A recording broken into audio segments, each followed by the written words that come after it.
Personas del caso 2, vengan.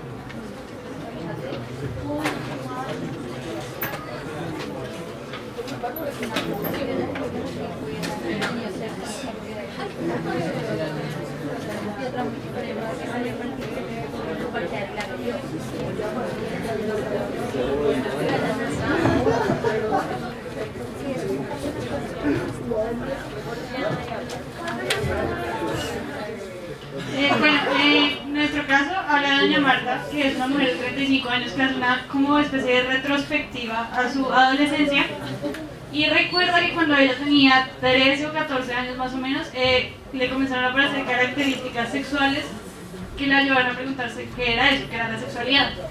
Entonces ella comenzó a interesarse por el tema, pero oía diferentes puntos de vista que atacaban el tema desde diferentes perspectivas. Entonces la iglesia lo recriminaba, los hombres lo enaltecían, entonces ella no sabía como muy bien qué hacer.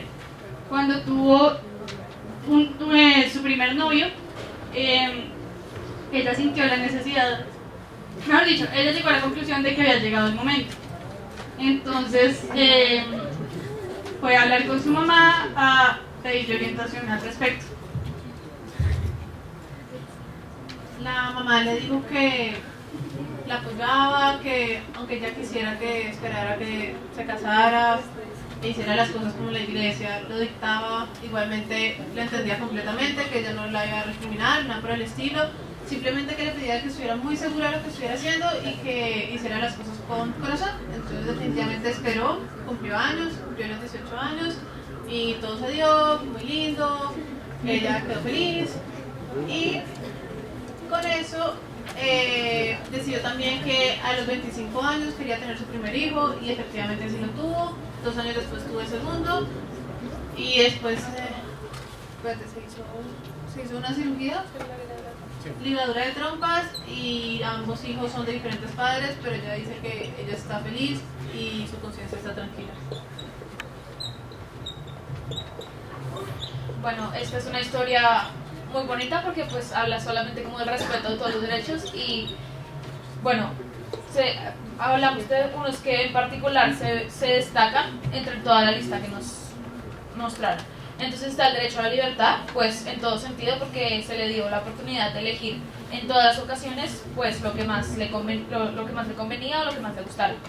El derecho a elegir si se tienen o no relaciones sexuales pues también se ve respetado todo el tiempo, pues su mamá le dijo que le aconsejó qué le parecía a ella mejor hacer, pero le dio la libertad de elegir si quería o no tener relaciones sexuales antes de los 18 años y antes del matrimonio. Bueno, el derecho a determinar la razón por la cual se tiene relaciones también se ve respetado porque hay una parte en la historia en la que ella menciona que tenía relaciones tanto por amor como por placer y que dentro de las relaciones también podía decidir si quería o no tener un hijo, que se relaciona también con el derecho a decidir si se quiere o no tener hijos, cuántos y en qué momento de la vida. El derecho a usar o no usar métodos anticonceptivos también se relaciona con esto porque en los casos en los que ella decidió no tener hijos, aplicó el uso de pastillas anticonceptivas que se vieron, digamos que en este caso, en este derecho, ella como que escondió un poco que estaba utilizando métodos anticonceptivos, sobre todo cuando tenía relaciones con su primer novio, de su papá y digamos de la comunidad, pero su mamá, que sí lo sabía, respetó su decisión todo el tiempo, entonces ahí también se ha respetado el derecho a la intimidad.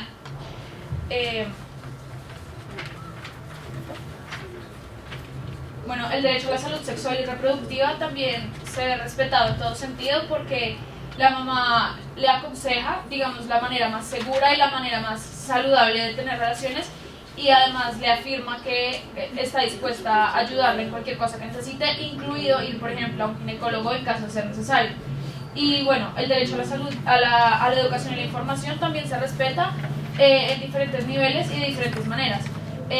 Hablar un poco de que en el colegio les daban clases de salud sexual, que eso pues tenían clases de educación y salud sexual, que pues hace parte un poco del derecho a la información, y también cuando ella le preguntó a su madre, ella accedió a compartir toda la información que tenía al respecto para darle una guía efectiva.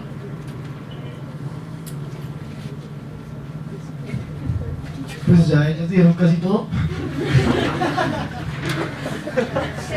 Lo único que, como para agregarle, sería que en el derecho a la libertad fue un poco violado porque o sea, la decisión de la niña se veía un poquito influenciada por lo que dijera la iglesia o por lo que dijeran los profesores.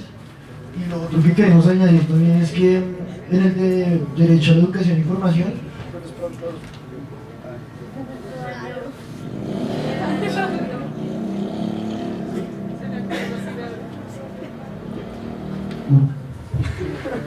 pues los profesores les decían que tener relaciones sexuales era algo indigno y que estaba mal, y pues nosotros creemos que no es que esté mal, es algo muy normal. Entonces, ¿qué hicimos? Un poquito de desinformación. Bien, vale.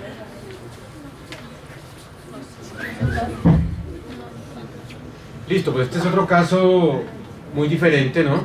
Como bien lo decían, como es un caso un poco más de lo deseable, ¿no? De lo que se quisiera llegar a ser. Es como muy bien comentaron, pues el caso de una mujer pues que nace pues en un contexto muy común y corriente en el que pudo haber nacido cualquiera de nosotros. Ella, una educación tradicional, pero poco a poco pues como todos pues empiezan a tener un interés por la sexualidad, por su cuerpo, una mamá consciente que la educó, que le respetó su libertad y que en ese respeto por la libertad de elección pues le dio la información debida en el momento debido que le permite hacer ejercicio de esos derechos, porque es que para poder, es decir, la idea es que nosotros tenemos que poder ejercer los derechos. El Estado garantiza el ejercicio de esos derechos. Entonces, la idea es que las personas puedan llegar al goce pleno de todos sus derechos y de aquellos que son exigibles, por supuesto. No quiere decir que entonces yo tengo derecho a tener un carro, entonces el Estado me tiene a mí que dar el Mercedes-Benz que yo quiero. No, eso es otra cosa, ¿no? Una cosa es los derechos que son exigibles en el momento y la circunstancia que son exigibles. Pero hablando de derechos humanos y de los derechos más fundamentales, pues sí tienen que ver con esto, es decir, ese derecho a la libertad, un derecho de elección, el derecho de elegir pareja, el derecho que tiene la persona de decidir cuándo fundar o no fundar una familia, el derecho a elegir el número de hijos que se quiere tener, el derecho a gozar de la sexualidad, bien sea en el plano de lo reproductivo o bien sea en el plano de lo placentero. Bajo esa óptica, si yo tengo un derecho a elegir el número de hijos y los he elegido, pues tengo todo el derecho a que me informen sobre de qué manera planificar la familia y planificar el número de hijos que tengo. El derecho a la intimidad, por supuesto, como estaba dicho ahí. En algún momento, digámoslo, se plantea el mismo tema, ¿no? El tema cultural, el tema del trasfondo, que muchas veces hace que el ejercicio de los derechos sea más complicado. Ella de todas maneras tenía un ambiente complicadito con sus hermanos, su papá, etcétera, pero eso no fue tampoco impedimento para que ella pudiera hacer ejercicio de esos derechos. Pero ¿de dónde parte ese ejercicio? Parte mucho de la información, de tener un apoyo en alguien representativo como su mamá, que le permite, digámoslo, desarrollar todos estos derechos sexuales y reproductivos y vivir una vida normal, como ella ha decidido, como ella ha elegido, en el proyecto de vida que ella ha elegido. Listo, muy bien. Gracias. Pasemos al caso 3.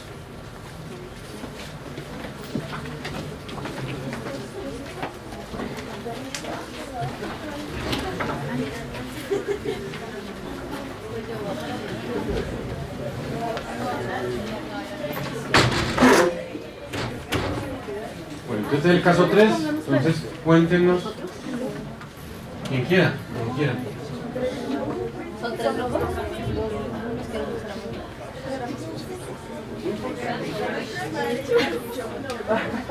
Bueno, nuestro caso es una historia acerca de Gladys, una señora de 30 años, con una madre de 2 niñas, de 9 y de 6, y un niño de 3. Su esposo, un hombre de 37 años, que trabaja el cuero y se dedica a la zapatería. A Gladys nunca nadie le enseñó que el sexo era para disfrutar. Se casó cuando quedó embarazada por primera vez y desde entonces es la mujer de Felipe. Gladys hubiera querido ser ingeniera, pero su papá le prohibió estudiar carrera de hombres. Durante su vida sexual, consistió en esperar a que Felipe llegara con ganas a hacer el amor y la comenzara a besar y a desvestir. Ella sabía que no podía resistirse porque era su deber conyugal, su deber como esposa. La vida de Gladys giraba siempre en torno a Felipe. Sin embargo, hace algunos años, Gladys conoció a un hombre, el tendero. Hablaban durante horas. La gente empezó a hablar y a mirarla raro, y un día hasta le dijeron un indirectazo. A ella le gustaba el tendero y su insatisfacción sexual se agudizaba, pero no era capaz de hacer nada.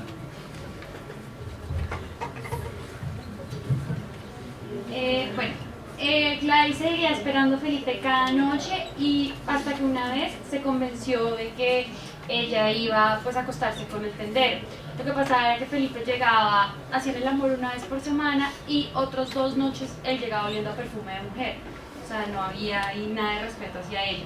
Entonces, esa noche que ella decidió que iba a acostarse con el tendero, esa noche no durmió. Y... ¿Será que se descargó? Sí, se descargó ya. ¿Sigo así? Sí, sigue así. Bueno, entonces, esa noche que... Cuando ella decidió que se iba a acostar con el tendero, finalmente no lo hizo porque esa noche no durmió, no pudo ni de estar pensando en eso. Y al otro día, cuando se despertó y vio a Felipe acostado a su lado, se dio cuenta que ella no iba a hacerle eso, que ella no iba a traicionarlo de esa manera. Entonces ella siguió con Felipe, normal, como si nada estuviera pasando, nunca más le volvió a hablar al tendero, fue y se confesó enseguida con el padre, le contó lo que estaba pasando y el padre le dijo que volviera por el camino correcto, que no fuera a hacer eso, que no sé qué. Y que ese era su deber conyugal, sí. Entonces, finalmente, Felipe se muere de SIDA y por eso Gladys se da cuenta que ella también está infectada de SIDA. Tiene SIDA hace 4 años y pues también está súper mal, tanto por la muerte de su esposo como pues por el SIDA. Listo, entonces, ¿qué más ven ustedes ahí? ¿Qué otro derecho o qué otra situación ven ahí en el caso de Gladys? El derecho a elegir si tiene o no relaciones sexuales, de determinar por qué tiene relaciones sexuales, de con quién y qué tipo de práctica desea realizar, son los derechos que hemos violado como frente a la actividad sexual de Gladys, porque no, pues lo hacía más bien como una obligación. Se casó con su esposo porque había quedado embarazada, porque era como el hombre elegido solamente pues como por eso. O sea, se nota que no eligió su pareja y su familia por amor, sino como pues muy apresurado, muy por presión, porque tenía que encontrar como a la persona así y era súper como lo que habíamos dicho del deber conyugal. El otro derecho que también vimos violado es el de acceder a información oportuna. No, como nos dimos cuenta, pues Gladys no conocía nada sobre sexualidad. Se dice que no conocía, pues nadie le enseñó que el sexo, cómo se debía llevar ni nada así. Nunca había visto un condón, no tenía ningún tipo de información sobre esto. Otro derecho que vimos que se violó fue la igualdad entre sexos. Pues también nos damos cuenta que Felipe tenía como la oportunidad de hacer lo que quisiera. O sea, la respetaba mucho. Llegaba a la casa con mujeres, la gente como de la comunidad sabía que él no le estaba siendo fiel, entonces se nota que tenía como prioridad sobre pues ella. También el papá, o sea, ella no estudió porque el papá le dijo que la ingeniería era una carrera para hombres. Sí, muy bien. Otro derecho, el de la intimidad, que la gente del pueblo comentaba acerca de las cosas que María cuando conoció al tendero. Gladys. Entonces sí, la gente comentaba y hasta le decían cosas. Claro. Y también hablaban de Felipe. Y el derecho a la vida también fue violado porque dice que ninguna persona puede ser puesta en peligro de riesgo o muerte en el ejercicio de su sexualidad. Y pues como Felipe tenía SIDA y pues ella luego terminó contagiada, pues claro, el marido ahí vulneró el derecho de su esposa al someterla a un riesgo, ¿no? Y queda completamente deteriorada, o sea, apenas se entera de todo, se postra en una cama y ya. Entonces vean, no, excelente. Sí, mire, un caso también Con la hojita me la dejan para los nombres. Pues un caso también muy usual, lamentablemente, en nuestro medio, el caso lo mismo, con un telón de fondo cultural también, donde a las personas no se les informa, donde siguen habiendo muchas inequidades de género, donde por el hecho de ser mujer, por el hecho de ser hombre, tienes unas ventajas, unas desventajas, tienes mayor acceso a trabajo, a educación, a cosas, lo que decía es una carrera para hombres, eso ya no se ve tanto, pero sigue existiendo, por supuesto, de otras formas, ¿no? De otras maneras. Y lo mismo, una mujer que nunca tuvo una noción, digámoslo, de lo que es su propio cuerpo, de lo que significa la propia sexualidad, donde no existía la posibilidad de una sexualidad placentera, donde no existía una posibilidad que no estuviera de la sexualidad al margen de la procreación, sino solamente para procrear, y pues a partir de ahí se deriva el resto del asunto. Ni modo de pensar cuántos hijos quería tener, ni modo de pensar si quería terminar su relación con este marido, mientras él sí podía tener personas por fuera. Ella pues entró en esa crisis cuando tuvo relaciones con el tendero, o se vio con el tendero, lo que fuera, la crítica social, todo eso, ¿no? Sobre todo este caso nos permite ver un poco la inequidad de género, ¿no? Cómo siguen estando en nuestro medio, es decir, una mujer, un hombre que sale con varias mujeres, es un duro, el tipo es que véalo cómo levanta, pero una pelada que tiene relaciones con varios tipos o lo que sea, no la bajan de una cantidad de groserías terribles, ¿no? De prostituta y de ahí para abajo. Es decir, toda esa cantidad de cosas, un poco lo que se hablaba aquí, ¿no? Es decir, porque una mujer que sale cogida de un bar con un man termina siendo violentada, digamos.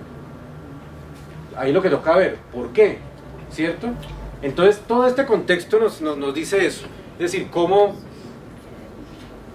el asunto, digamos, lo cultural es muy importante en este caso, del deber conyugal, de cómo es que la mujer tiene que cumplir con el hombre y tiene que estar dispuesta siempre para el hombre. Y eso lo ve uno muchas veces en cualquier... a mí me llama la atención, es muy dado de las niñas decir, es que me voy a arreglar para mi novio, es que me voy para el salón de belleza porque es que me voy a ver con mi novio y me voy a arreglar para él. Pues uno dice, bueno, pues lindo, ¿no? Pues chévere, sí, pero es para él, pues porque tú te quieres ver muy linda, te quieres ver súper churra, sentirte bien contigo misma, y si al man le gusta, pues chévere, rico, estamos los dos, pero muchas veces las mujeres hacen cosas es para el otro y terminan haciendo concesiones y en relaciones de concesión, ¿sí me entiende? Vaya usted a ver, por ejemplo, en esto que tiene que ver con sexualidad diversa y todo eso, prácticas sexuales diversas, que un hombre plantee un trío, uy, chévere, y la mujer dice, bueno, concedámosle, pero vaya usted que su novia o su mujer diga, oiga, ven, es que yo quiero que, ¿qué le pasa?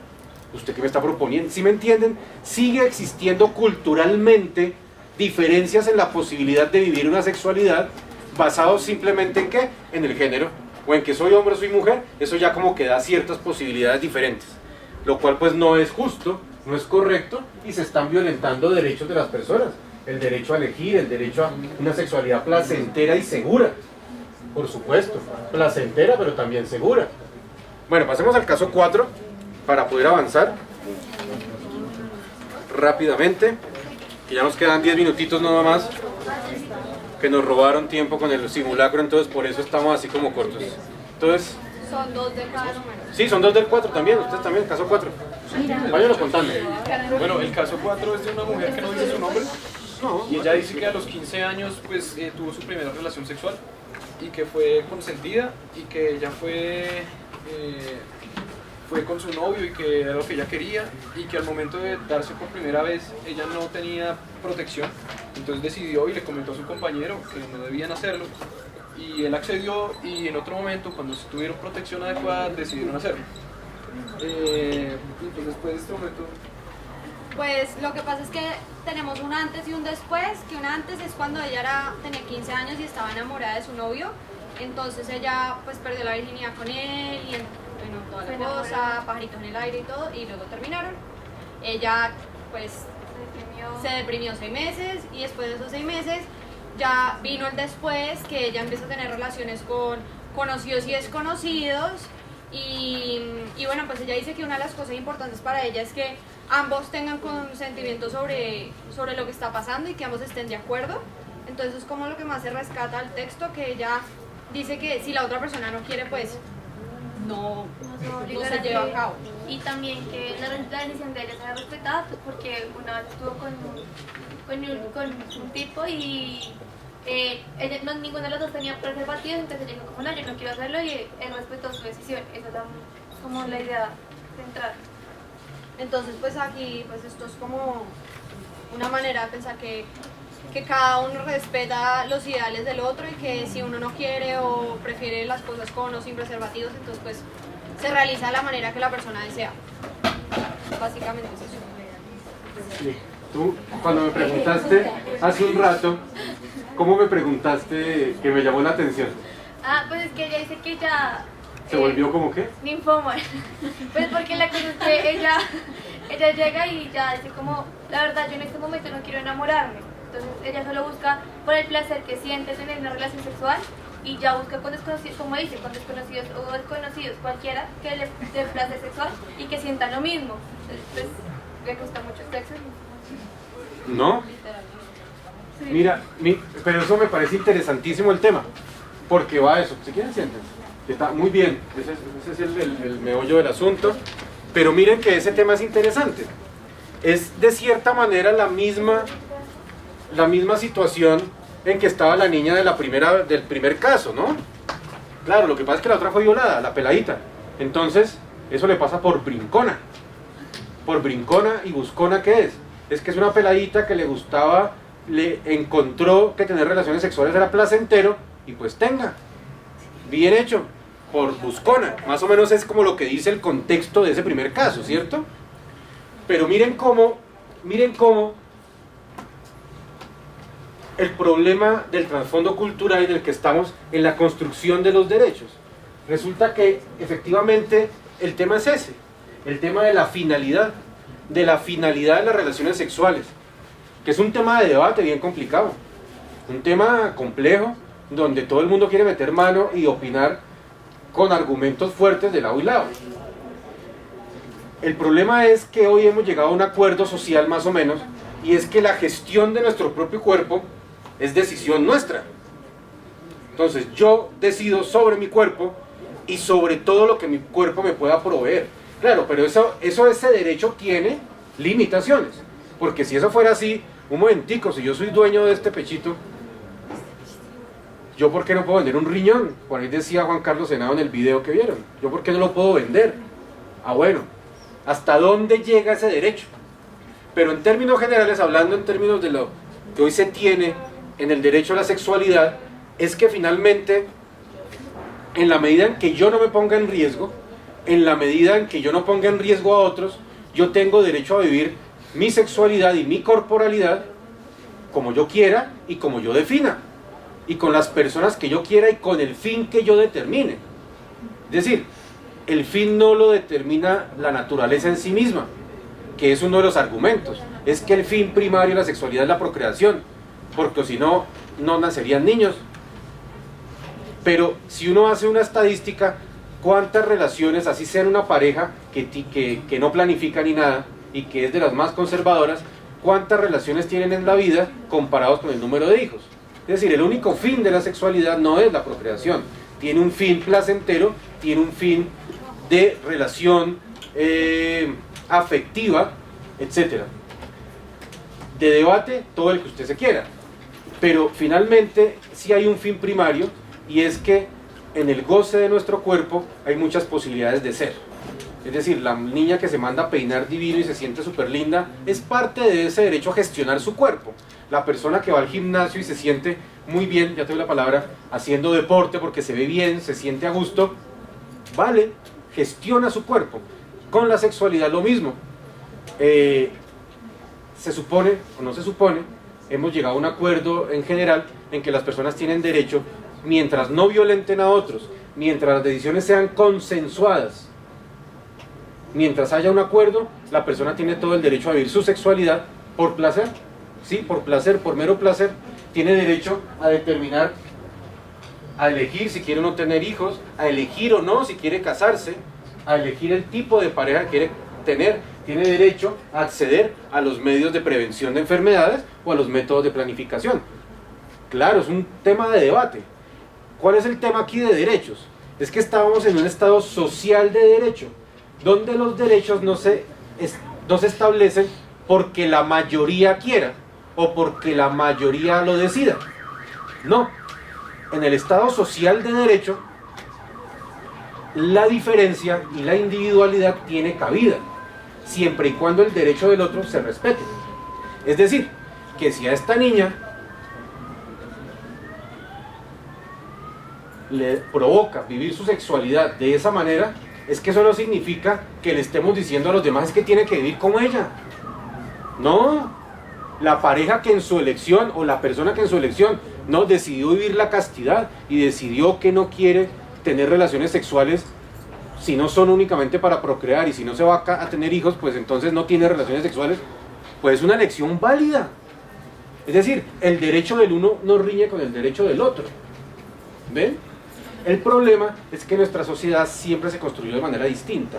Era estableciendo que todos teníamos que ser iguales. Eso se acabó. En el desarrollo histórico ese modelo se acabó, porque finalmente mucha gente se veía vulnerada por eso. Ejemplo, que también lo daban Gaviria y eso en el video.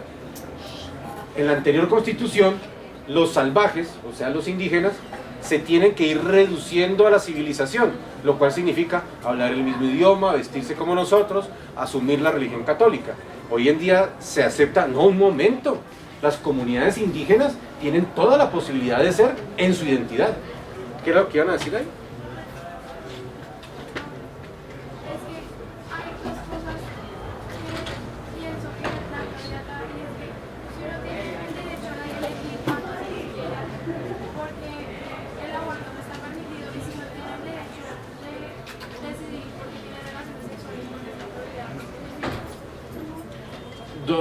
Ya, y con esto cerramos, quedan lastimosamente 2 casitos, pero creo que la idea se ha entendido. Lastimosamente otro grupo tiene clase ahora acá.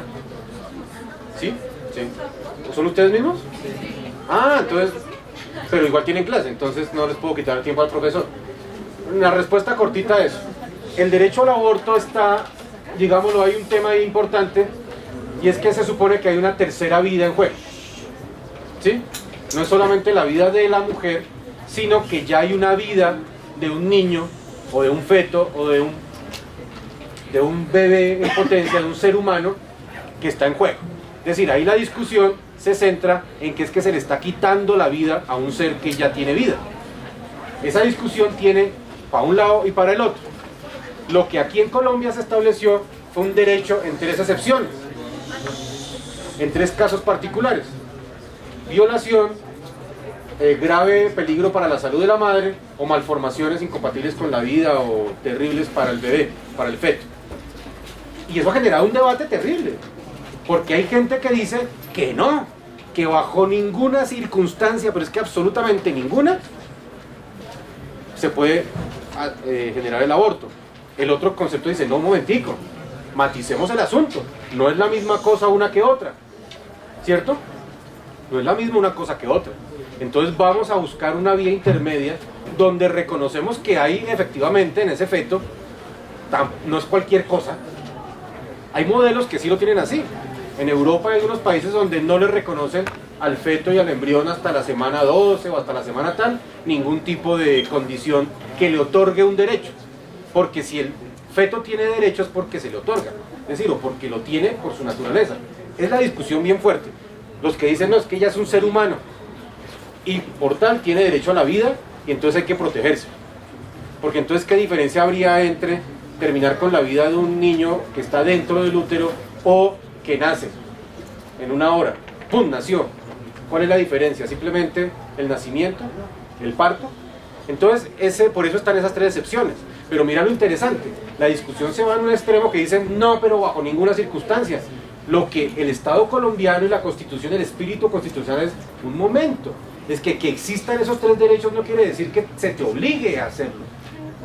La mujer que en su conciencia, por su formación, por su conciencia diga, no, así yo me muera, pero yo le doy la vida a mi bebé, tiene todo el derecho a hacerlo. Pues lo hable y lo que quiera. Pero hay otra que dice, no, qué pena, yo no quiero. Entonces, ¿cómo hacer coexistir los derechos? Y esas 2 visiones pueden coexistir en un Estado. Eso es lo que la Constitución pretende. Y la segunda pregunta era sobre prostitución. La prostitución no es delito. No es delito. Delito es el proxenetismo. Es decir, delito es quien negocia con la prostitución. Delito es quien... ¿cómo se llama eso? ¿El qué? Bueno, el tipo que negocia, el dueño del burdel, todo eso. Eso sí es delito. El proxenetismo es delito. La prostitución no es delito. Una mujer que quiera cobrar por tener relaciones, bien puede hacerlo. No paga nada. O un man, un tipo, una mujer, un hombre que quiera tener relaciones y cobrar por eso, puede hacerlo. Es decir, ¿quién logra determinar que sí o no? Si me paga en plata, si me paga con un carro, si me paga...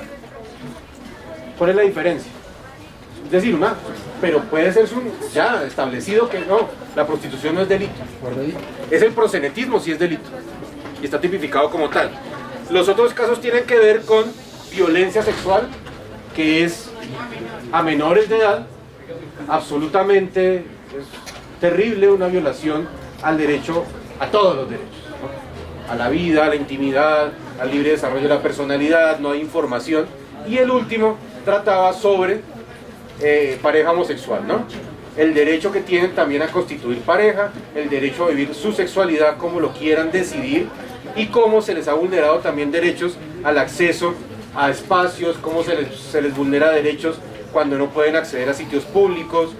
En muchos ámbitos hay una vulneración de los derechos de las personas homosexuales, y no solo homosexuales, hoy en día hablamos más de sexualidades diversas o no heteronormativas. ¿Por qué? Porque la sexualidad es muy diversa. Es decir, hay parejas bisexuales, hay parejas swinger, hay parejas... Es decir, usted puede meter en la vivencia de la sexualidad y en la construcción de su género. La idea es que se le respete el derecho a que usted lo construya y a que usted gestione su propio cuerpo y su propia vivencia, pero que eso no vulnere los derechos de los demás, ¿no? Entonces, digámoslo, eso fue lo que queríamos hoy trabajar con estos casos. Espero que les haya servido y que hayan podido reconocer que el respeto a la diferencia en el marco de los... Lean los artículos. Los que no hayan leído los artículos los podrán leer y van a entender más de esto y el por qué. Y sobre todo se van a sensibilizar frente a ustedes mismos y ustedes mismas de cómo muchas veces nosotros seguimos perpetuando modelos y tal vez una idea final. El secreto está en la educación, definitivamente. Porque si mantenemos a un pueblo ignorante, lo podemos manejar. Y nos podemos meter en sus conciencias. Entonces, eso es lo grave. La idea es que las personas tengan acceso a la información y que nosotros como médicos seamos también facilitadores para que las personas puedan gozar de sus derechos. Por eso esto está en el marco del ser médico. Por eso no aprenden solamente anatomía, solamente fisiología, solamente farmacología. ¿Por qué? Porque el ejercicio del médico es con seres humanos que tienen una biografía, una vivencia, que tienen unos derechos. Y en ese marco es que trabajamos nosotros. Nosotros no trabajamos con apéndices, no trabajamos con hipertensiones, no trabajamos con diabetes, no trabajamos con amputaciones o con fracturas. Esas son nuestras competencias, son cosas que hacemos, pero nuestro trabajo es con seres humanos, con personas. ¿Bien? Bueno, muchas gracias. Gracias.